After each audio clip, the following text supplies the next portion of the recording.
Muy buenos días, estimados amigos del Grupo Radio Estéreo Mayrán. Hoy es sábado 9 de julio de 2022 y es un grato placer darles la más cordial bienvenida a esta mañana de historia. Gracias, muchas gracias por la oportunidad de convivir a través de esta pasión. Soy Luis Alberto Vázquez Álvarez. Aterrorizados por las terribles matanzas de la Primera Guerra Mundial, se propusieron crear fórmulas que impidieran volver a causar tales desgracias. Pero cuando las crearon, en realidad estaban fecundando la siguiente conflagración mundial que sería infinitamente superior a la que buscaban evitar. Causas reales de la Segunda Guerra Mundial. Ese es nuestro tema de hoy. Segundo de esta serie sobre las guerras y hasta de una posible tercera. Y recuerden, distinguidas damas y caballeros amantes de la historia, que para nosotros escuchar sus opiniones nos enaltece, eleva nuestra calidad humana.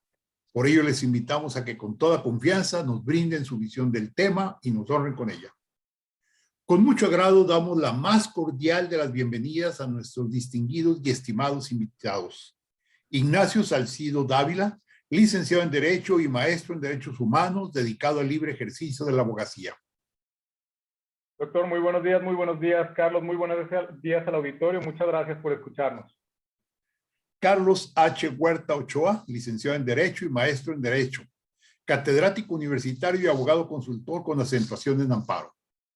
Buenos días, doctores Alberto Nacho, segundo sábado de julio de este 2022.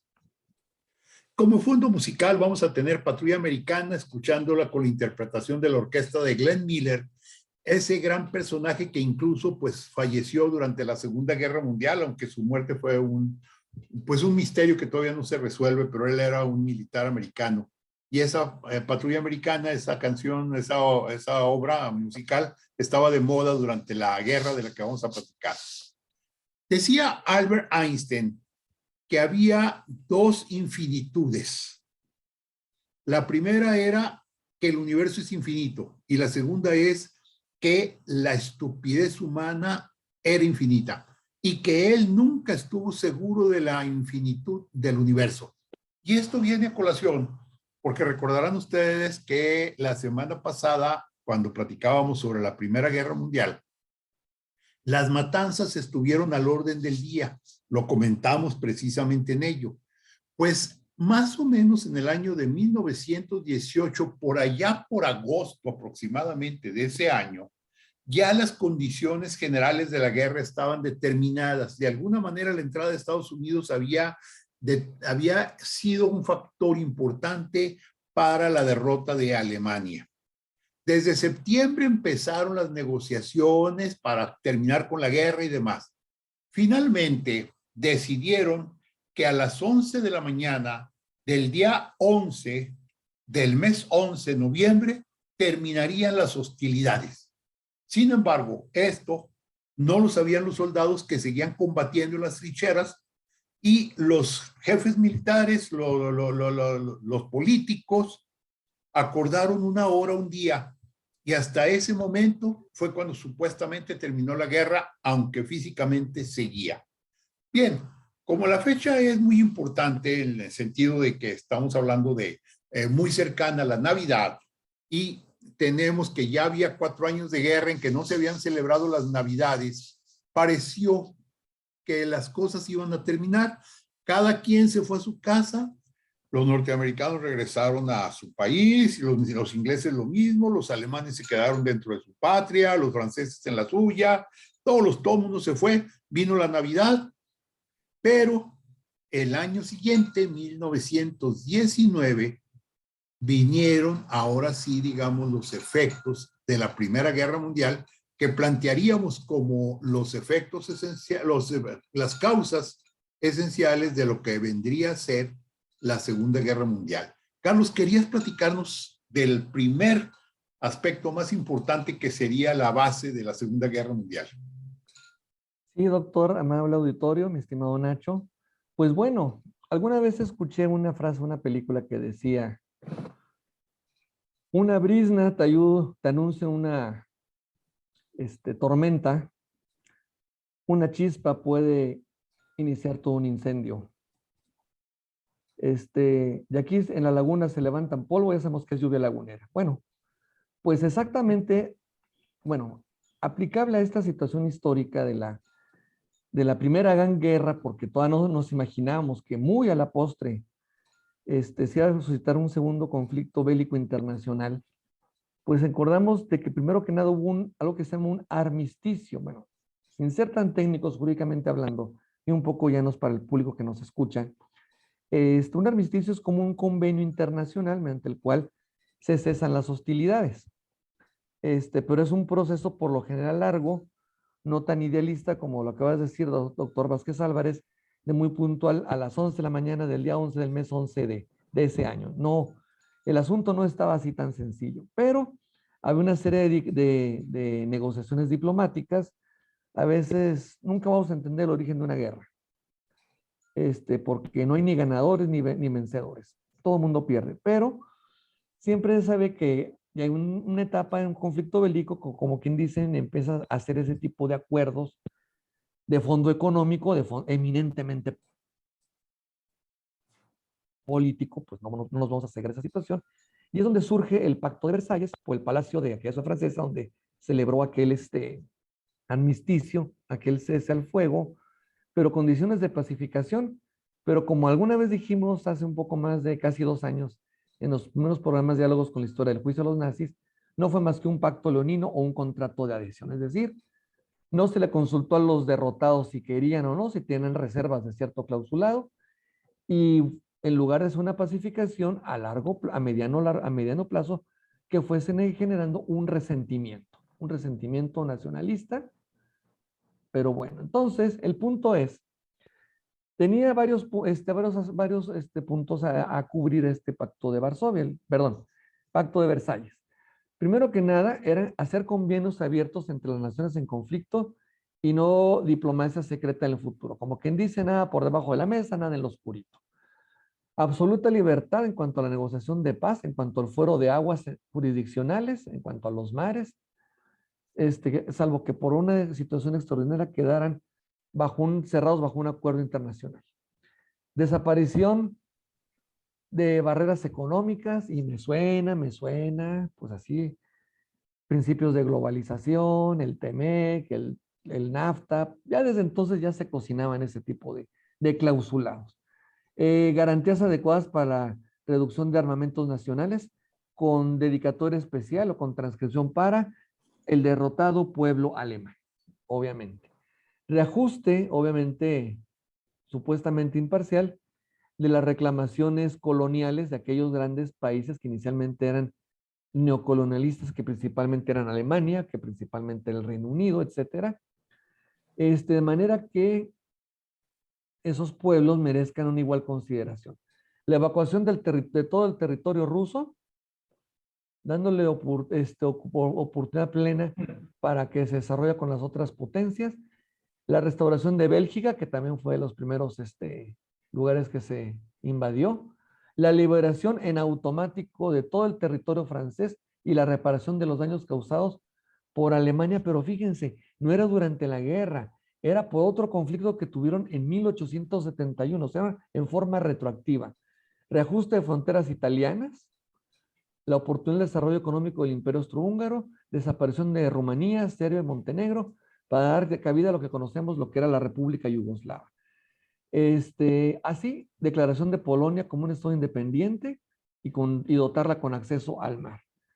Y así como la creación general de una asociación de naciones que fue la Sociedad de las Naciones, que realmente no dudo que haya sido un pacto de buena voluntad, pero en la vida pragmática no se le dio seriedad, comenzando principalmente pues por los Estados Unidos, no obstante que un presidente, Woodrow Wilson, la fundó en 1919 como una forma de congregar a las demás de las naciones, pero de una manera discriminativa dejaron fuera a Rusia y Alemania.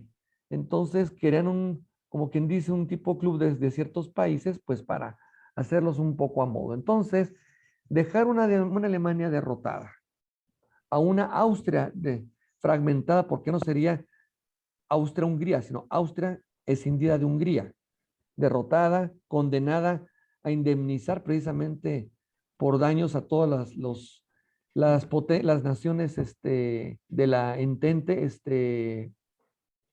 agredidas por este conflicto bélico. Entonces, se viene concertando una serie de situaciones muy particulares, resentimientos sociales, ideológicos, como lo iremos viendo más adelante, pero hay un fenómeno especialmente a mí histórico que siempre me llamó la atención desde mi época de bachillerato y más en la carrera, que es la desaparición del Imperio Ruso y el surgimiento de lo que sería la Unión Soviética, que empieza por una guerra, la famosa Revolución de 1918, precisamente por dos fuerzas que buscaban un cambio, que eran una serie de corrientes de opinión o de conciencias, vamos a decir un poco, como dije en la semana en mi clase de filosofía del derecho, de conciencias individuales para después volverse colectivas, y dentro de esa colectividad te había dos tendencias, una menchevique de un socialismo moderado y una más radical que eran los bolcheviques, que fueron los que predominaron y fundaron la Unión Soviética. Entonces, ¿cómo era el Imperio Ruso? Un imperio quedado en el medievo, un imperio que tenía hasta un calendario distinto al gregoriano que tenemos ahorita, una élite zarista que despiadada, que oprimía al pueblo, e inclusive el último de los gobernantes de Alemania, Guillermo II, se expresaba de su primo Nicolás II, que decía que era muy buen gobernante, buen administrador, pero que todavía le faltaba para ejecutar y para ser tirano. Entonces, fíjense qué versión tan más cercana de un pariente de la nobleza de esa estirpe. Entonces, viene un cambio muy tremendo. Y de hecho, vamos a montar un poquito lo que es la URSS. ¿Qué es URSS? Puede ser un juego de palabras, pero sin declararme yo afecto a ese tipo de ideas, pero pienso que fue una composición muy interesante, puede ser redundante, pero interesante, porque sea una unión de repúblicas, es decir, de gobiernos centrales con gobiernos locales, de repúblicas soviéticas. ¿Qué significa soviet? Significa asamblea, o sea que también gobernaba sobre asambleas populares, y socialistas. Eso significaba la URSS. Entonces, si dejamos ese esquema medieval, podemos ver que el soviet tenía un consejo de ministros, el Soviet Supremo, que era integrado por el Partido Comunista, el Politburó, un comité central, un soviet de 34 repúblicas, entre todos, y unos 146 en provincias, regiones. Entonces, era una confederación, podemos decir, que aglutinaba varias, por razón del territorio. Y se fueron anexando una serie de estados que en su momento eran independientes, como Lituania, Letonia, Estonia, y recordando nuestra terca memoria reciente, Ucrania. Entonces, no deja de ser una serie de factores. Se hablaban de un comunismo, de una sociedad igualitaria, de la monopolización de los medios de producción para buscar una sociedad, les digo, más igualitaria. Pero sin embargo, fueron tan imperialistas como el que más. Entonces, no deja de ser factores de resentimiento, no deja de tener un ánimo de dominación y, y con el tiempo, pues se van precisamente alimentando otro tipo más que de ideas, de ideologías. Entonces, pero eso lo dejamos para una segunda etapa cuando hablemos del fascismo, del nazismo, del falangismo y otras tendencias también anarquistas que vale la pena analizar. Aquí queda mi intervención. Sí, gracias, Carlos. No sé si, Nacho, quisieras comentar algo sobre el Tratado de Versalles como, digamos, la punta de lanza de la Segunda Guerra Mundial. Claro, doctor. De hecho, John Maynard Keynes calificó ese tratado como una paz cartaginesa. Es decir, una paz que se impone de manera brutal y humillando a un enemigo que ha sido derrotado por otro y que realmente no constituye ninguna garantía del cese efectivo de las animadversiones que hayan causado el conflicto. ¿Por qué se considera una paz cartaginesa? Porque el tratado tiene una cláusula que establece la culpabilidad absoluta de Alemania de la Primera Guerra Mundial. Imaginemos la magnitud de las reparaciones que se impuso pagar a Alemania. ¿Saben cuándo fue el último pago que se efectuó de ese tratado? Las reparaciones se terminaron de cubrir en el año 2010. Se efectuó el último pago derivado del Tratado de Versalles durante el año 2010. Entonces, es evidente que con una reparación de esa índole, que eran 269,000 millones de marcos de oro, era más de todos los activos que poseía Alemania en esa época y equivalen a 33,000 millones de euros actualmente. Aparte, el tema de restar a Alemania del 13% de su territorio y de una 10ª parte de su población. Es decir, se condenó a la sociedad alemana, doctor, rápido antes de ir al corte, a desempeñar su trabajo de día con día con la finalidad de cubrir las reparaciones de países extranjeros que les impusieron esta condición vergonzante. Todo esto va generando en una colectividad un resentimiento que luego fue explotado de manera muy eficaz por un genio político, si quiere un genio malvado, pero genio político al fin. Sí, excelente, muy bien, muchas gracias, Nacho. Y bueno, sí, fue tan humillante que va a dar lugar a que tenga el resentimiento, como también nos comentaba Carlos. Vamos a hacer una hora de pausa y continuamos. Regresamos a Diálogos con la Historia. Estamos platicando de las causas reales de la Segunda Guerra Mundial. Con nosotros, Carlos H. Huerta e Ignacio Salcido Dávila, ambos licenciados en Derecho, maestros en Derecho. Y bueno, después de que vino, ya terminó el Tratado de Versalles, con todo lo que acaban de platicar ustedes.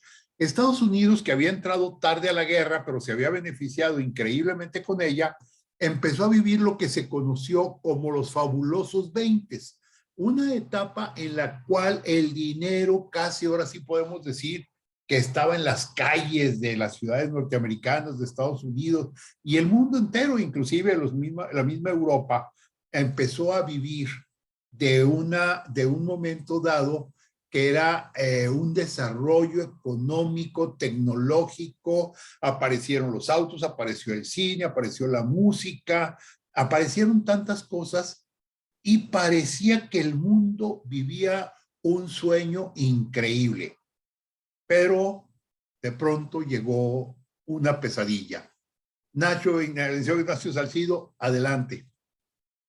Así es, doctor. Pues sabemos que la Gran Depresión fue una crisis grave a nivel mundial y se prolongó durante toda la década anterior a la Segunda Guerra Mundial. La duración de la Gran Depresión depende del país que se analice, pero en la mayoría comenzó alrededor de 1929 y se extendió hasta finales de la década de los años 30 o a principios de los años 40. Pero para lo que es relevante este programa es el impacto que ese quiebre de la economía estadounidense y después mundial tuvo en la Alemania nacionalsocialista. Hacia fines de 1928 y 1929, una gran crisis económica mundial sembraría los fundamentos económicos de todos los países en plena expansión capitalista de mercado y cuya cabeza Estados Unidos experimentaría una fuerte contracción en su producción y disponibilidad de recursos financieros en el exterior, que impactarían de manera frontal a todos los países de Europa en reconstrucción de primera posguerra y en creciente dependencia hacia los dólares americanos para mantener su conexión con el comercio internacional a través del Plan 2. Desempleo, declive en los servicios públicos de las grandes ciudades, hambre, crimen y una acrecentada violencia se volvieron la norma en Alemania y en otros países de Europa y Norteamérica. Pero para proyectos arribistas y demagógicos de solución inmediata a los problemas cotidianos como el nazi, se presentó la oportunidad única e irrepetible de acceder al sueño deseado del poder de manera fácil y rápida. Uno de los sectores más azotados en la crisis en Alemania y varios países de Europa fue el agrícola. En el caso del primero, el declive en los precios de los alimentos devastó la capacidad de mantener la producción y de obtener ganancias de ello. Con esto, los nazis absorbieron la atención de este sector de manera favorable al apostar como plataforma política un gobierno de corte autárquico, autosuficiente, y que protegiera el intercambio comercial de los productos nacionales por medio de aranceles a importaciones y, sobre todo, una política internacional agresiva y expansionista. En términos más generales y simbólicos, el desempleo generado por la crisis de 1929 minó seriamente la moral social de los alemanes, acostumbrados a una cultura e incluso una ideología religiosa centrada en el trabajo, dejándolos así en una suerte de crisis extensiva de identidad individual y colectiva que a la postre del establecimiento del Tercer Reich ocuparía su lugar. Doctor, la mayoría de los encumbramientos de dictadores, inclusive la mayoría de los encumbramientos y entronizamientos de liderazgos que pudieran considerarse irracionales, me recuerda, por ejemplo, al ascenso de Donald Trump en Estados Unidos, derivan de una búsqueda de identidad en la sociedad en general. En el momento histórico del que estamos hablando, por ejemplo, la pérdida de identidad derivó de la pérdida de la guerra, de la pérdida de la economía alemana, del hecho de que se establecieron estas sanciones que eran indignantes, porque no hay que olvidar que aunque se sanciona a un ente abstracto como es un país, ese país está conformado por un componente humano que después de todo va a tener un impacto o va a sufrir y entonces va a actuar en función de un impacto emocional a las medidas que se están imponiendo. Digo, simplemente viendo en la época moderna hay un autor muy respetado, un japonés que se llama Francis Fukuyama, que establece que el ascenso de los liderazgos de izquierda, como viene a ser Bolsonaro, Trump, derivan quizá de una exacerbación de las políticas de derechos humanos que permiten que no existan religiones y que cada quien haga lo que quiere. Él dice que actualmente a la colectividad o a la gran mayoría de las personas no les gusta tanta libertad, que a la gente le gusta en cierto sentido que inclusive le orienten hacia qué creer, y este panorama abierto de libertades amplísimas es lo que ha provocado un pánico en las personas que buscan sentir un refugio que les otorgan estos líderes demagógicos. Bueno, en 1929, principios de la década de los 30, ese liderazgo que estaba orientado a tratar de recuperar la identidad de un pueblo alemán humillado, pues toma precisamente este encono, este enojo, estas vejaciones para encumbrarse en el poder, primero de manera legítima, porque no olvidemos que el ascenso de Adolfo Hitler al poder pues fue mediante el voto popular. Él gana por una mayoría simple para un puesto público de mucha importancia y posteriormente se vale del poder para hacer entrar en vigor leyes que permiten que se vuelva su partido el único partido en el pueblo alemán, y a partir de allí inculca ya el nazismo casi como una religión. ¿Por qué entra en los huesos de los alemanes esta ideología?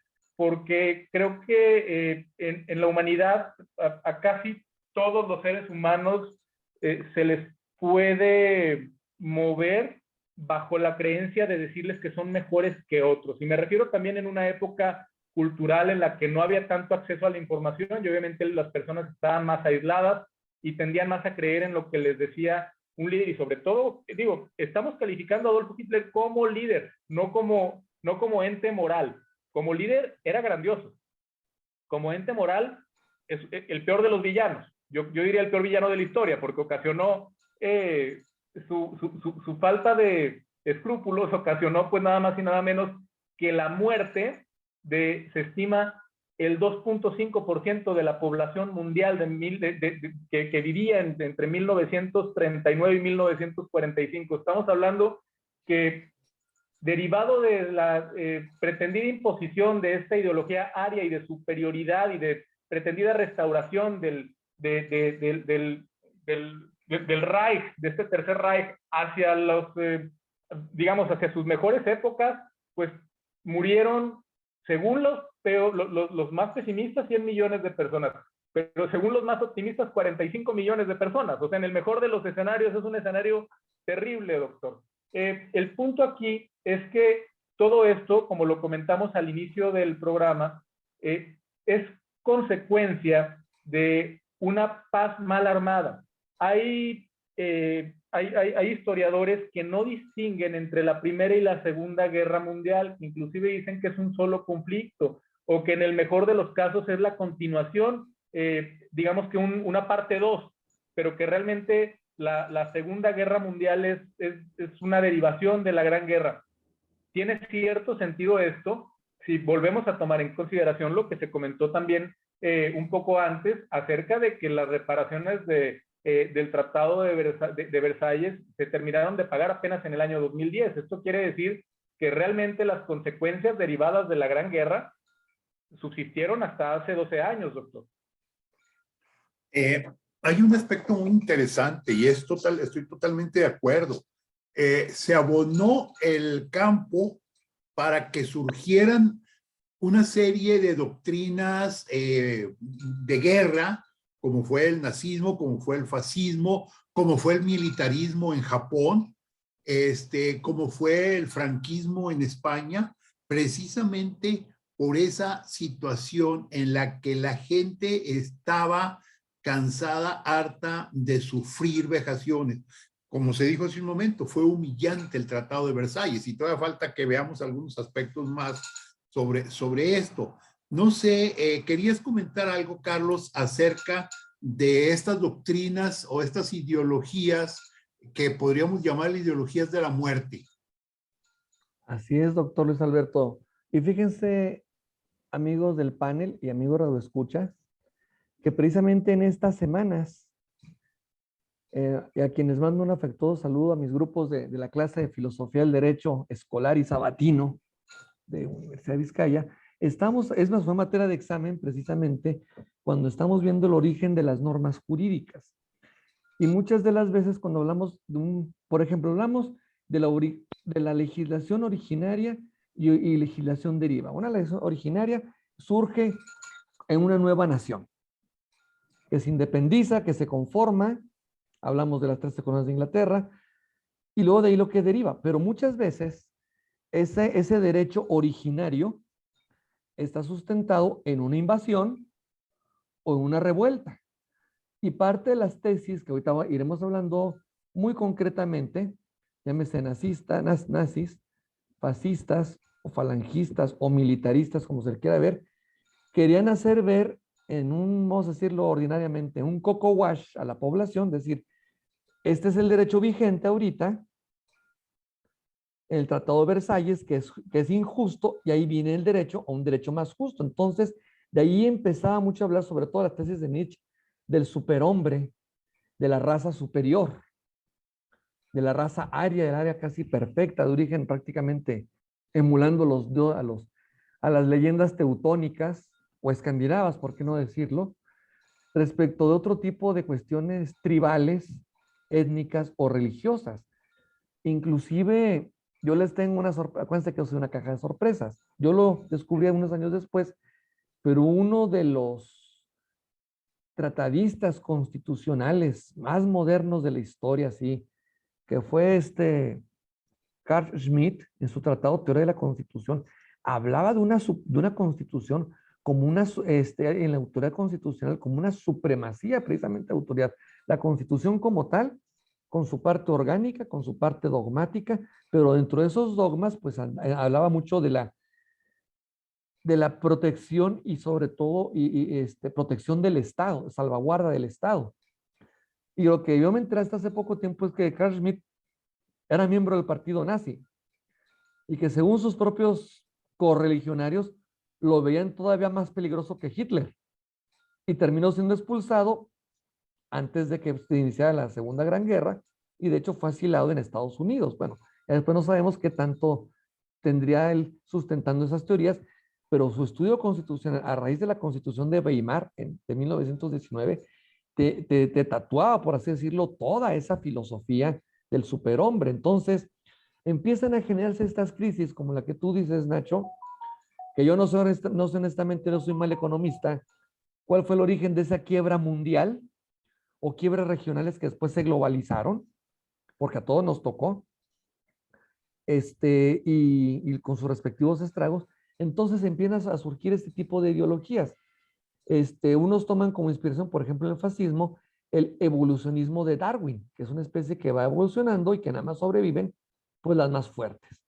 El término nazismo se utilizó por primera vez en 1919 por Mussolini, añorando la gloria de Roma imperial, de ahí hasta apoyándose en esos íconos como el águila imperial, aludía a ese símbolo, lo que era el poder, representaba unidad y autoridad para castigar a los delincuentes.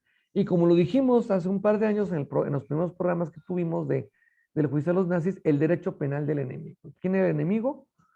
El que no pertenece a tu raza, el judío, y acuérdense que bajo esas tesis al enemigo no se le sanciona, se le aniquila.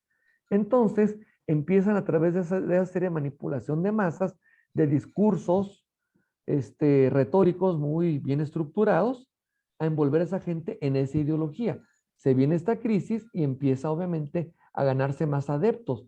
Y de hecho en sus primeras elecciones el partido nazi, tanto en Austria como en Alemania, empezó como quien dice, ganando pequeños territorios, pequeños distritos, condados, y ya poco a poco hasta que llegó a encumbrar precisamente a Hitler, que primero iba como, como canciller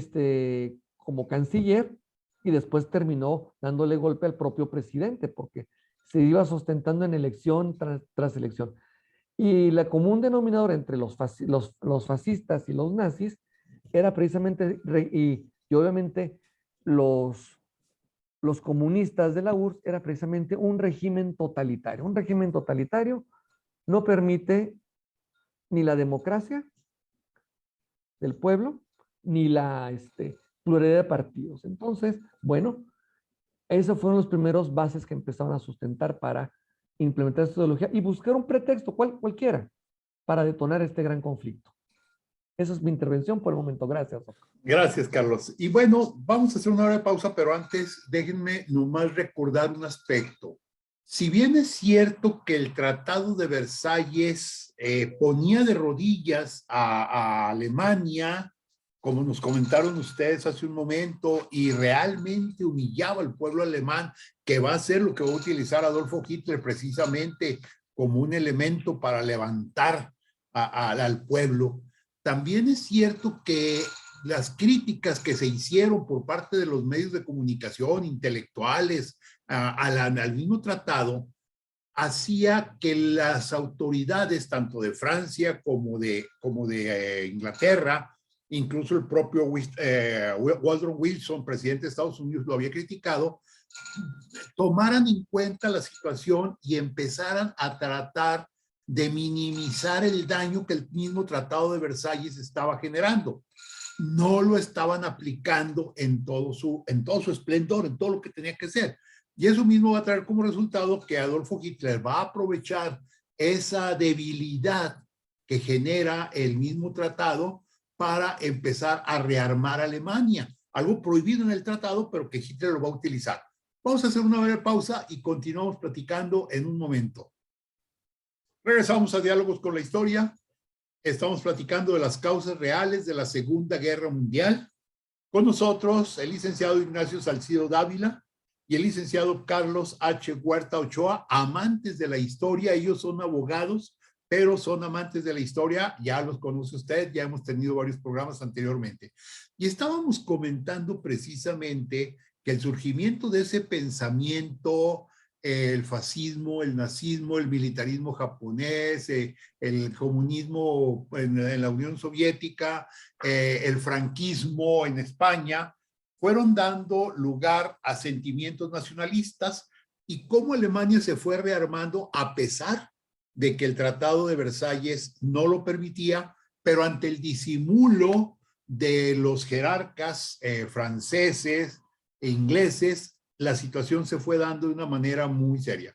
En marzo de 1938, Hitler, que había nacido en Austria, logró a través de una consulta, a través de un plebiscito, que se anexara Austria al Tercer Reich. Y a partir de ese momento, Austria pasa a formar parte de Alemania. Meses más tarde, inicia todo un proceso muy especial para apoderarse de los Sudetes checos. Para esto hay que decir que Hitler había utilizado lo que se conoce como la quinta columna, que era haber enviado una serie de colonos alemanes a que se situaran y vivieran dentro de los Sudetes checos, y de esa manera, en un momento dado, aquellos colonos alemanes empezaron a pedir la anexión de esos territorios para Alemania. Hitler reclama esos territorios y usando precisamente todo su poder, ahora todo lo que decía Nacho Salcido hace un momento, un líder con mucha oratoria, un líder con mucho movimiento, trata de convencer que es justo, así tal cual, que es justo que les entreguen los Sudetes checos a Alemania, a los nazis. y participan en esta entrega los jerarcas ingleses, en particular acude Chamberlain, que era el primer ministro inglés, que se dice que nunca en su vida había viajado en un avión y que fue a Múnich en avión, la primera vez en su vida que viajó en un avión, para tratar con Hitler, que tenía como testigo a Mussolini, la entrega de los Sudetes checos. También Daladier, el primer ministro francés, acudió. Y entre ellos, sin tomar en cuenta para nada a los checos, se apoderaron de ese territorio, se lo entregaron legalmente a Alemania y Hitler les dijo en esa ocasión, para que tengamos cuidado con ese aspecto, que era ya todo lo que reclamaría, que ya no volvería a reclamar nada, que ya con eso estaba satisfecho, que su concepto de Mitteleuropa, que era la idea de una Alemania grande, estaba cumplida. Al grado de que cuando regresó Chamberlain a Londres, al bajarse del avión llevaba una copia del Tratado de Múnich en la mano, la extendió, la mostró al pueblo inglés y les dijo, señores, aquí traigo firmada la paz, ya no va a haber nada. Estamos hablando de octubre de 1938, prácticamente 11 meses antes de, ahorita vemos qué. Y de esa forma podemos encontrar que tenemos nosotros ahí la situación, cómo se estaban jugando las políticas internacionales. Al mismo tiempo, vale la pena mencionarlo en general, no me voy a meter en particular, la Unión Soviética de José Stalin estaba creciendo de una manera increíble. Si bien es cierto, sus planes quinquenales se habían hecho en el campo de la paz, por ejemplo, el acero, el arroz, el maíz, ya empezaba a ver el camino hacia la guerra y empezaban a generar una serie de planes encaminados a la guerra. Ahora bien, aquí quiero cederle la palabra a Carlos porque él quería hablar un poco de la teoría de la conciencia humana sobre la cuestión de derecho. Gracias, pero, doctor. ¿se me permite nada más aquí un comentario rápido en relación a una frase que dijo Winston Churchill acerca de esta pues falta de temperamento del ministro Chamberlain? Una frase para mí lapidaria. Comentó Winston Churchill cuando se entera del hecho de que Gran Bretaña no intervino por esta política de apaciguamiento en la intención expansionista de Hitler con los Sudetes. Les dieron a escoger entre el deshonor y la guerra. Escogieron el deshonor y también tendrán la guerra. Fue profético. Sí, ciertamente. Muy buena intervención. Gracias, Nacho. Adelante, Carlos. Pues nada más muy concretamente, auditorio, amigos, precisamente en estos días, acá con el grupo B de Filosofía del Derecho, estamos hablando precisamente de la revolución de las conciencias como una fuente de normas jurídicas. Entonces, hay una conciencia individual que tenemos todos en lo particular del sentido de lo que es justo, de lo que es injusto, que hemos visto en otros exámenes, lo que es la axiología jurídica, que son los valores que nos dan aplicados en el ámbito jurisdiccional. Pero en este caso, estas pequeñas conciencias manipuladas se hizo ya una conciencia más generalizada. Entonces, todos estaban adoctrinados en ese mismo sentido. Somos víctimas, nos ganaron por la mala, pero somos seres superiores. Entonces, con ese adoctrinamiento, empezó a hacerse una concientización general de lo justo y de lo injusto, del aliado y del enemigo. Entonces, claro que eso hizo eco, y eso fue una guerra ideológica que fue también caldero, o por no decir, preparando la mecha para la gran detonación. Muchas gracias. Que continúe mi amigo Nacho Salcido. Gracias, Carlos.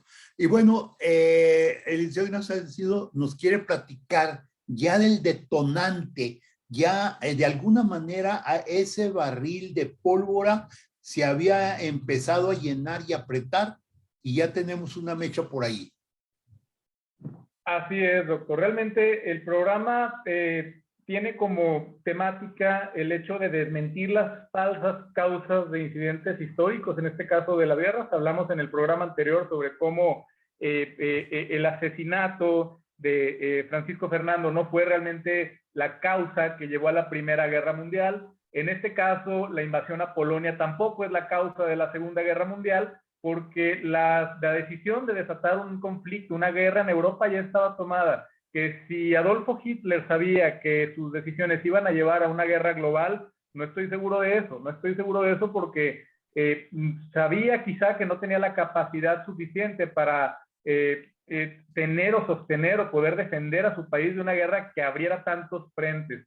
En el momento en el que Hitler se considera preparado para tener una política expansionista más agresiva que ya implicara incursiones militares y ante la ausencia de una causa que legitimara una invasión a Polonia, que era lo que él pretendía, entonces encarga al servicio secreto que realice un acto de simulación para efectos de tener un casus belli. Se denominó la Operación Himmler. El 31 de agosto de 1939, media docena de miembros de la SS, fingiendo ser alborotadores, irrumpieron por la fuerza en la emisora de Radio Gleiwitz, una región de la Alta Silesia, lo que ahora es Polonia, disparando al aire. Los asaltantes redujeron a los 3 empleados y a un policía que estaban allí, y en esos momentos lanzaron violentas proclamas en contra del Führer y el Tercer Reich. Eran los mismos hombres que habían iniciado un año antes campañas de sabotaje cuando colocaron una bomba en la estación ferroviaria de Tarnow, Polonia. El comando conectó un micrófono para permitir que un intérprete lanzase consignas patrióticas y antialemanas en polaco. Uno de ellos decía: atención, esto es Gleiwitz, la emisora está en manos polacas. Para hacer que la escena fuera aún más creíble, llevaron hasta allí a un nacionalista polaco al que las SS habían detenido un día antes, llamado Franz Haniok, un agricultor de 43 años, el cual fue seleccionado tras haber participado en alguna revuelta. Lo arrastraron hasta allí absolutamente drogado y nada más llegar le pegaron un tiro en la puerta, dejando su cadáver a la vista de todos.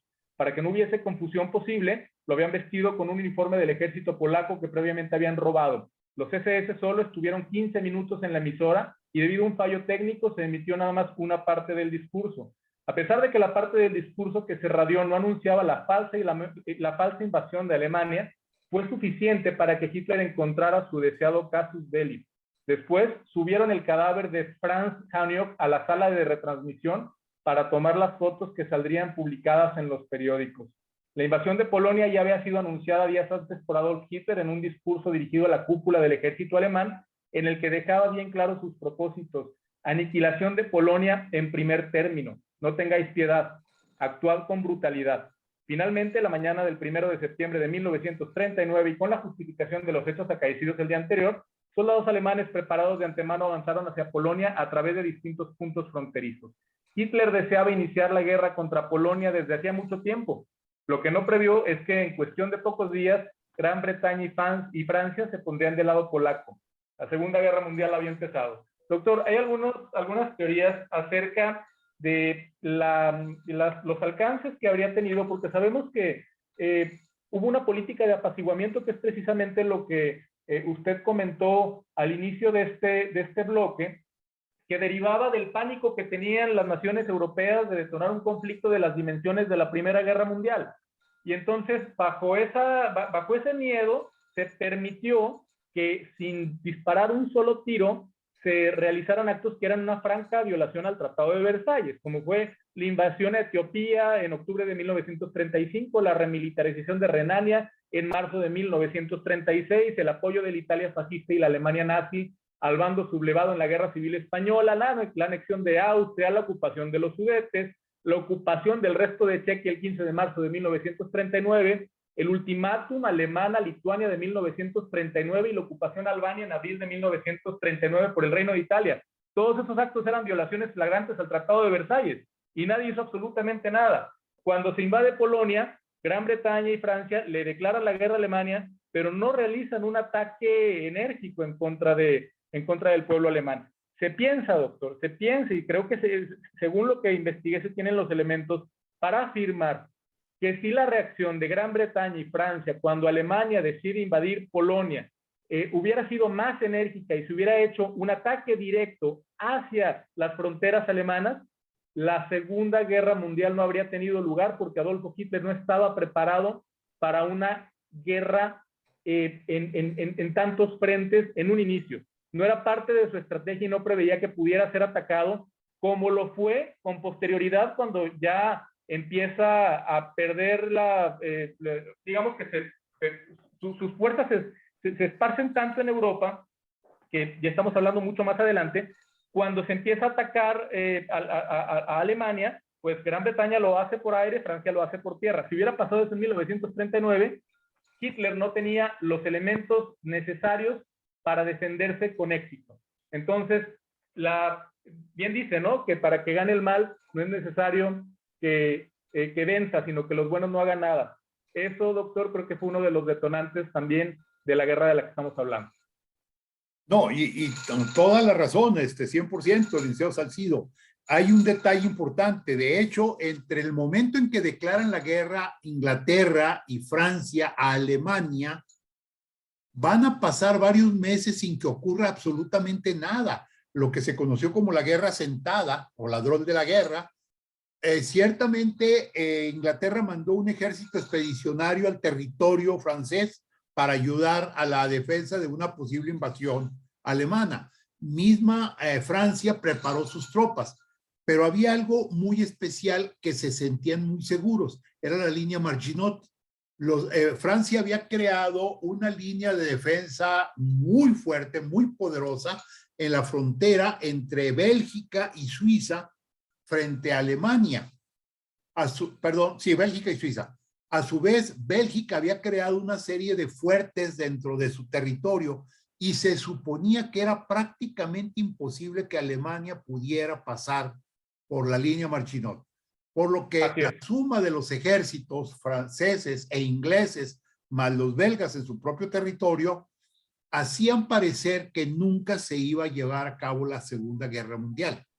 Pero Hitler tuvo tiempo de prepararse, porque además Hitler había preparado un pacto de no agresión con Rusia, con Stalin, que fue el famoso tratado Molotov-Ribbentrop, en el cual se suponía que había esa paz entre esas dos naciones y que Alemania le había ofrecido a Rusia que no iba a atacarla.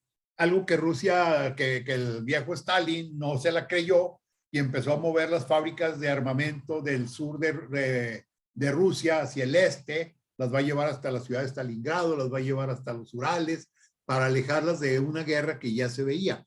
Ciertamente es muy claro lo que nos acaba de platicar el licenciado Salcido, en el sentido de que si la guerra se hubiese iniciado inmediatamente cuando se declararon, creo que fueron, el 1 de septiembre fue la invasión a Polonia.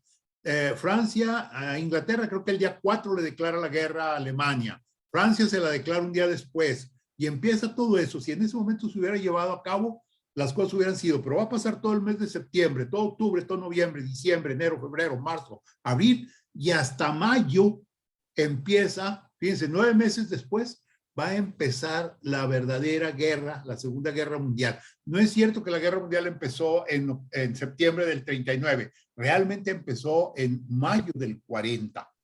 Pues muchísimas gracias, licenciado Ignacio Salcido Dávila, muchísimas gracias. No, gracias a usted, doctor. Nada más, una enmienda, dije servicio secreto, servicio de seguridad. Una mala traducción, una disculpa al auditorio. Gracias. Gracias al licenciado Carlos H. Huerta Ochoa.